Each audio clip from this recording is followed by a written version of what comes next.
नमस्कार। YouTube channel Lex Consilium foundation पर आपका स्वागत है। आज यहाँ प्लेलिस्ट इनसे मिलिए में हम प्रिंसिपल इंद्रजीत सिंह जी से बात कर रहे हैं। इंद्रजीत सिंह जी आईआईटी रुड़की से पीएचडी कर चुके हैं। इससे पहले उन्होंने हिंदी और समाजशास्त्र में स्नातकोत्तर परीक्षा पास की। उसके बाद ये केंद्रीय विद्यालय बोरझार गुवाहाटी में और केंद्रीय विद्यालय नंबर 1 देहरादून में प्रिंसिपल के रूप में कार्यरत रहे। 3 वर्ष तक उन्होंने रूस में मॉस्को में एम्बेसी ऑफ इंडिया स्कूल में केंद्रीय विद्यालय में अध्यापन कार्य किया। उनकी एक पुस्तक शैलेंद्र पर भारतीय साहित्य के निर्माता शैलेंद्र साहित्य अकादमी द्वारा प्रकाशित की गई है। तो अब ये तो आपका शैलेंद्र के प्रति झुकाव, उनके प्रति श्रद्धा, अनुराग, ये तो आपने स्पष्ट कर दिया। तो क्या कारण है कि ये आपने जब 4 किताबें लिखी शैलेंद्र के ऊपर, लेकिन उससे पहले शैलेंद्र तो बंबई पहुंच गए थे 40 के दशक के अंत में वो पहुंच गए। तो क्या कारण था कि हिंदी के समालोचकों ने शैलेंद्र को अनदेखा किया? बहुत अच्छा सवाल सर। वो दौर ऐसा था कि जो जब शैलेंद्र वहां पहुंचे थे तो उस दौर में हिंदी के जो कवि थे, जो बड़े प्रतिष्ठित कवि थे, वो फिल्मों में जाना पसंद नहीं करते थे। वो एक दौर ऐसा था। हालांकि प्रेमचंद भी मजबूरी में गए, लेकिन वो भी निराश होकर लौट आए। नीरज साहब भी बाद में गए, पंडित नरेंद्र शर्मा भी वहां रहे, और इन लोगों ने बड़ा अच्छा काम। नीरज जी ने लगभग 100 से ज्यादा गीत लिखे, लेकिन एक से एक बढ़िया खूबसूरत गीत लिखे। और पंडित नरेंद्र शर्मा ने क्या अद्भुत गीत लिखे हैं, भरत व्यास जी सब ने बहुत अच्छा काम किया। लेकिन एक चीज जरूर है कि जो भी फिल्मों में गया उसको फिल्मी मान लिया गया। तो ये मानते थे कि इल्मी कवि अलग होते हैं, फिल्मी कवि अलग होते हैं, और अनटचेबिलिटी वाला जो वो शिकार होते। तो शैलेंद्र में, हालांकि उर्दू में नहीं, साहिर लुधियानवी की जो प्रतिष्ठा फिल्मी गीतों की वजह से हुई, उतना ही सम्मान उनको उर्दू अदब ने भी दी। तो यही कैफी आजमी के बारे में शकील कैफी बताएंगे? आजमी साहब, जी हाँ, मजरूह कैफी आजमी, सुल्तानपुरी। मजरू सुल्तानपुरी, साहिर लुधियानवी, ये सारे जितने बड़े शायर थे वो अदब में भी उतना ही सम्मानित थे जितना कि फिल्मी गीतों की वजह से थे। लेकिन जो हिंदी साहित्य का इतिहास लिखने वाले जितने थे, उन किसी भी साहित्यकार ने, जिसने भी हिंदी साहित्य का इतिहास लिखा हो, चाहे नगेन जी ने लिखा हो, बच्चन सिंह ने लिखा, किसी ने भी शैलेंद्र का जिक्र नहीं किया है। बट नामवर सिंह जी ने जरूर केवल एक लाइन और लिखी ये कि बड़ी भाई। एक अजीब बात है। आपने मुंशी प्रेमचंद का तो नाम लिया, तो जी प्रेमचंद गए थे, उसके बाद अमृतलाल नागर, हरवंश राय बच्चन, ये सब लोग, भगवती चरण वर्मा, ये जी गए बंबई, जी रहे, चाहे इन्होंने उपन्यास लिखा या कुछ लिखा, और जी जितना समय रहना था। लेकिन फिर भी जैसा आपने कहा कि हिंदी के जो समालोचक थे, उन लोगों ने फिल्मी संगीत को संभवतः वो स्वीकार नहीं किया। हाँ, बिल्कुल, बिल्कुल, बिल्कुल। जी, ये अब मुझे लगता है ये सब बदलाव आया है 21वीं शताब्दी में। जी, 21वीं सदी में अब फ़िल्म को पाठ्यक्रम का हिस्सा बनाया जा रहा है। कैफ़ी आज़मी के गीत पाठ्यक्रम में हैं, साहिल लुधियानवी के गीत पाठ्यक्रम में हैं, शैलेंद्र की जीवनी भी पाठ्यक्रम में आ गई है। जी, जी, तो लगातार जो है अच्छा काम हो रहा है। अब वो गुरुदत्त हैं, विमल राय हैं, सत्यजीत राय हैं, ये सारे जो फ़िल्म बड़े निर्देशक हैं या जो महान कलाकार हुए हैं, लता मंगेशकर हैं, इन सब की जीवनियाँ, इन सब के बारे में अब क्लास 11th में लता मंगेशकर के बारे में पूरा एक पाठ लगा हुआ। क्लास 10th में हमारे ही जो एक मित्र हैं प्रोफेसर प्रहलाद अग्रवाल साहब, उन्होंने शैलेंद्र पर जो लिखा था वो शामिल किया गया, करीब तीसरी जी। कसम के शिल्पकार शैलेंद्र। उसमें राज कपूर और शैलेंद्र के बारे में वो 3-4 पेज में उसमें जिक्र किया। क्लास 10th की एनसीईआरटी किताब। साहिर साहब की एक रचना जो नया दौर में है, साथी हाथ बढ़ाना साथ।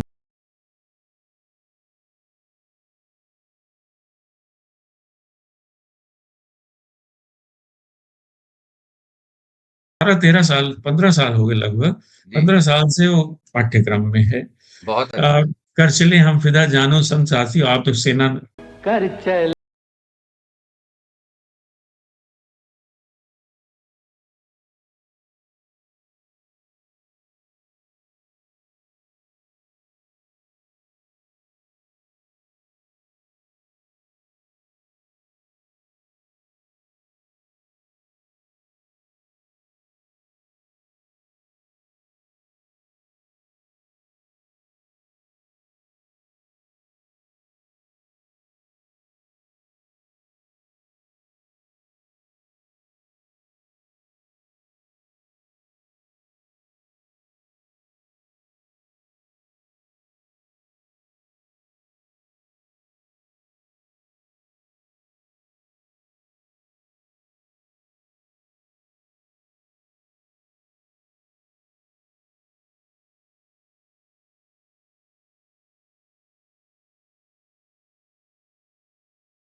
उसी के बीच की लाइन बहुत है। अच्छा। तो जी, अभी आपने कुछ नाम लिए कुछ देर पहले, जैसे आपने नीरज जी का नाम लिया या भरत व्यास और राजेंद्र कृष्ण, गोपाल सिंह नेपाली।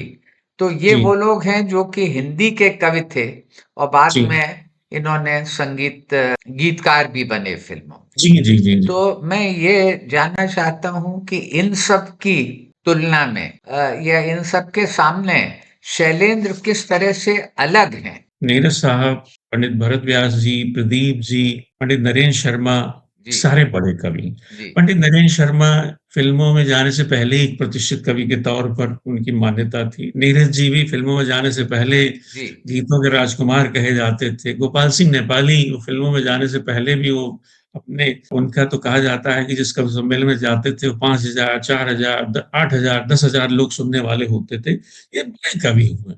साहित्य में इनका बड़ा नाम पहले से ही जी, था।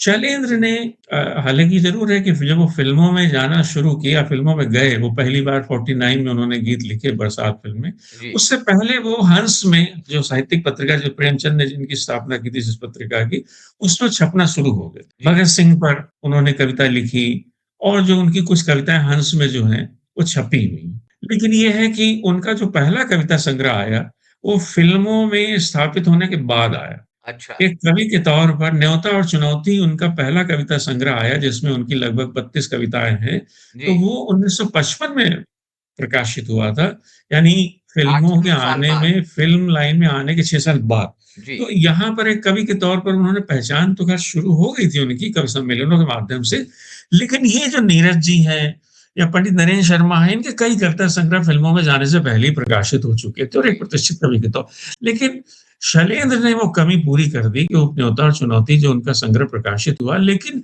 मैं मानता हूँ कि जो उनके फ़िल्मी गीत हैं, वो किसी भी मायने में एक साहित्यिक कविता से कम नहीं। जी, अब आवारा फ़िल्म का देखिए गाना, वो लिखा गया ट्यून के ऊपर। जी, हालाँकि ट्यून ट्यून के ऊपर तो नहीं मैं कहूँगा क्योंकि उसको शैलेंद्र जी ने गीत पहले लिख लिया था और बाद में शंकर जयकिशन को दिया और उन्होंने फिर उसकी धुन बनाई। जी, लेकिन अक्सर ये भी होता है, ज़्यादातर शैलेंद्र के बारे में कहा जाता है और सच्चाई भी है।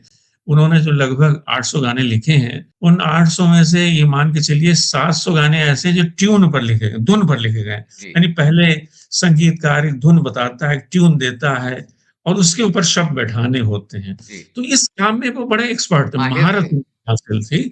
लेकिन जो गाने वो खुद लिख जैसे आवारा का ही गाना जो है, बड़ा अच्छा प्रसंग है। कह रहे कि जैसे ही राज कपूर की फ़िल्म हिट हो गई बरसात, नवंबर में आई थी, नवंबर 49 में और ये जब हिट हो गई फ़िल्म एकदम पहले 2-3 हफ्तों से पता लग गया कि भाई ये तो गोल्डन जुबली होने वाली, लगातार भीड़ पे भीड़। तो राज कपूर ने घोषणा कर दी हम आवारा जी, बनाएँगे। एक आवारा के ऊपर तो कह रहे मैंने केवल ये नाम सुना है कि आवारा नाम से एक फ़िल्म बनने वाली है, उसका नायक जो है वो आवारा।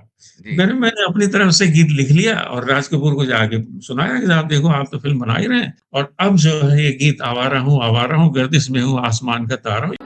आवारा हूँ या गर्दिश में हूँ, आसमान का तारा हूँ। ये मैं लिख लाया हूँ, आप सुनिए। तो बताते हैं शैलेंद्र ने खुद लिखा है कि मैं जैसे ही गीत उनको सुनाया तो राज साहब ने रिजेक्ट कर दिया कि यार ये नहीं रिजेक्ट। चले। कह जी, रहे पूरी फ़िल्म बन गई और गीत मैंने कह रहे भाई मैं नया-नया आया था।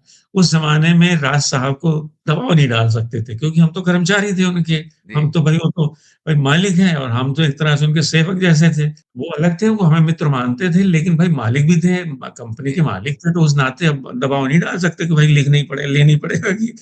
कह रहे हम भी चुप बैठ गए और फिर जब फ़िल्म कंप्लीट हो गई, जी, तब राज कपूर ने कहा यार वो जो तुमने गाना सुनाया था एक बार फिर सुनाओ जी, और इस बार मुझे नहीं, ख्वाजा अहमद अब्बास को सुनाओ जिन्होंने फ़िल्म की कहानी लिखी, जिनकी कहानी पर हमने पूरी फ़िल्म बनाई। अब वो उनको ख्वाजा अहमद अब्बास के घर ले गए। ख्वाजा अहमद अब्बास ने वो गाना फिर से सुना कि आवारा हूँ, गर्दिश में हूँ, आसमान का तारा हूँ, दुनिया जी, में तेरे तीर का यहाँ तकदीर का मारा हूँ और घर-बार नहीं, संसार नहीं मुझको पूरे सारे अंतरे सुनाए। तो ख्वाजा अहमद अब्बास ने राज कपूर की ओर देखते हुए कहा, "अरे राज साहब ये तो इस फ़िल्म का थीम सॉन्ग है।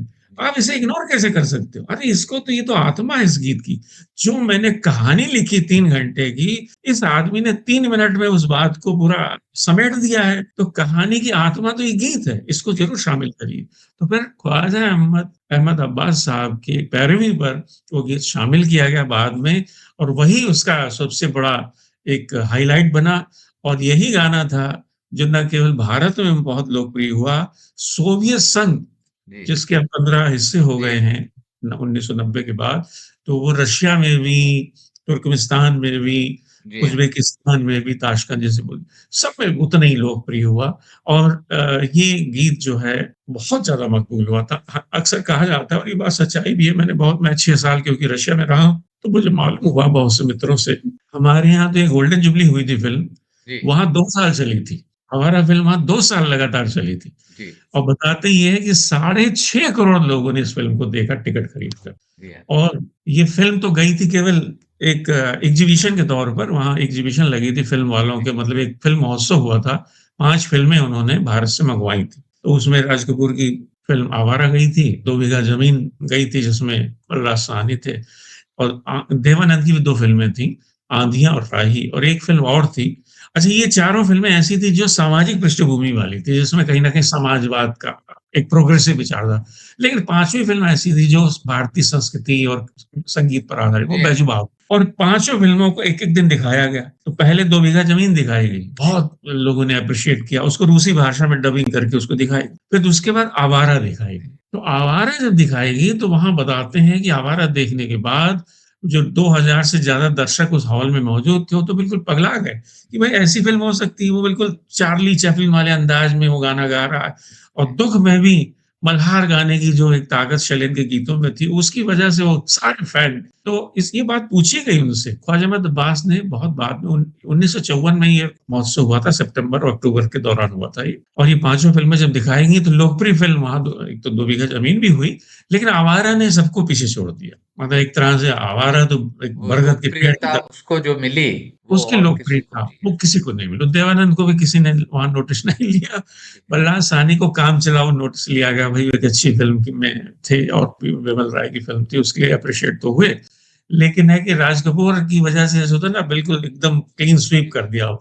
और वो फ़िल्म वहाँ पर 2 साल चली, और उसके गाने जो हैं बहुत लोकप्रिय हुए। तो बहुत ख्वाजा अहमद अब्बास ने खुर्शीद, जो उस समय एक तरह राष्ट्रपति बने थे, उस समय महासचिव कहलाते थे, जी उस समय राष्ट्रपति बाद में हुए। जी बाद में मतलब ये डेज़िग्नेशन बना। तो उनसे पूछा, ख्वाजा अहमद अब्बास जो डेलीगेशन के हेड थे, आपको ये भी बता दूँ, ये 15 लोगों का डेलीगेशन गया था। जी राज कपूर भी थे, नरगिस भी थी, उसमें बलराज साहनी भी थे, देवानंद भी थे, चेतन आनंद भी थे, ऋषिकेश मुखर्जी भी थे, अनिल विश्वास जी थे जो म्यूज़िक डायरेक्टर थे। जी तो ये सारे लोग वहाँ गए। तो ये सारे जब लोग वहाँ पहुँचे, तो राज कपूर और नरगिस का बहुत ज़्यादा वार्म वेलकम हुआ, और करीब 3 हफ्ते ये लोग वहीं रहे, और पूरे सारे सोवियत संघ के कई इलाकों में गए। जब ख्वाजा अहमद अब्बास ने पूछा, खुर्शीद जो प्रेसिडेंट थे उस दौर में, उनसे पूछा कि ज़रा ये बताइए, यहाँ ये फ़िल्म इतनी लोकप्रिय क्यों हो गई है? जी हमने तो अभी ये प्रदर्शनी हुई है, और उसके बाद आप लोगों ने आदेश दिया कि आवारा को पूरे 50 शहरों में दिखाया जाए, और अब 50 शहरों में चल रही है फ़िल्म। तो ये राज कपूर की ये फ़िल्म इतना अचानक रातों-रात, मतलब वो उसके 2-3 महीने बाद उन्होंने उनका इंटरव्यू किया था, और लगातार वो फ़िल्म चल रही थी सभी शहरों में। तो उन्होंने कहा, "भई ऐसी क्या खूबी है कि ये फ़िल्म यहाँ के लोग जो हैं लगातार लंबी-लंबी लाइनें लगा के टिकट लेके देख रहे हैं?" तो उन्होंने बहुत अच्छी बात कही। उन्होंने कहा, "देखिए साहब, 1939 से 1945 तक सेकंड वर्ल्ड वार हुआ। हमने लगभग 2 करोड़ लोगों को, जिसमें खोया सैनिक भी थे और आम जनता थी, उनको खोया। तो उसका एक दर्द था हमारा। उसके बाद युद्ध हमने जीत तो लिया 1944 में, 45 में फिर वो एक तरह से यूएनओ बन गया। कह रहे हमने युद्ध तो जीत लिया 5 साल की लड़ाई के बाद, लेकिन 2 करोड़ लोगों को है, और उसके बाद हमने उस जीत की डॉक्यूमेंट्री बनाई, और डॉक्यूमेंट्री में वही शहादत थी। हमारे घर उजड़े हुए थे, सड़कें, उद्योग धंधे सब बंद हो गए। कह रहे फ़िल्म देख के भी रोना आता था, क्योंकि सब एक तरह से उसमें भी भाई हमारे शहीद हो रहे थे लगातार। तो कह रहे ये फ़िल्म जब आई तो इसने हमें हँसना सिखाया। दुःख में कैसे हँसा जाता। तो राज कपूर तो चार्ली चैपलिन वाली स्टाइल से जब वो बिल्कुल गिरते हुए, हँसते हुए चलते, ये जैसे चार्ली चैपलिन कहते थे कि एक आँख में आँसू और एक आँख में मेरे जो है हँसी है। तो वो वही वाला भाव राज कपूर ने भी, दुनिया में तेरे तीर का या तकदीर का माप। तो ये इस भाव की वजह से बताते हैं, क्योंकि उस आदमी ने, उस राज कपूर ने हमें जीना सिखाया। हमें दुर्दिन में भी खुशी मनाने का, उत्सव मनाने का एक सीख दी हमें। तो वो कैसे भी, उसके पास भी उसका घर नहीं है, उसके पास बाप नहीं है, उसे चोरी का इल्ज़ाम लगा हुआ है, आवारा लोग कह रहे हैं, लेकिन उसके बाद भी खुशी के गीत गाता है। यानी ये जो एक था कि हमें भी गम में मल्हार गाने की ताकत उस आदमी ने दी। मतलब बहुत सेंट्रल अच्छा, आइडिया यही था। तो ये हालाँकि उनके सेंटेंस, बहुत लेकिन बहुत सेंट्रल धन्यवाद। और इसी तरह से ये बातचीत जारी रहेगी, हमारे साथ बने जी, रहिए। जी। मेरा धन्यवाद। सौभाग्य, और आपके सभी दर्शकों को मैं नमस्कार करता हूँ, जय हिंद बोलता हूँ सबको। देश हमारा बहुत ही ऐसे ही सद्भावना, समरसता, संपन्नता के साथ आगे बढ़े, हम सब मिल कर के देश को आगे बढ़ाएँ। बहुत-बहुत धन्यवाद।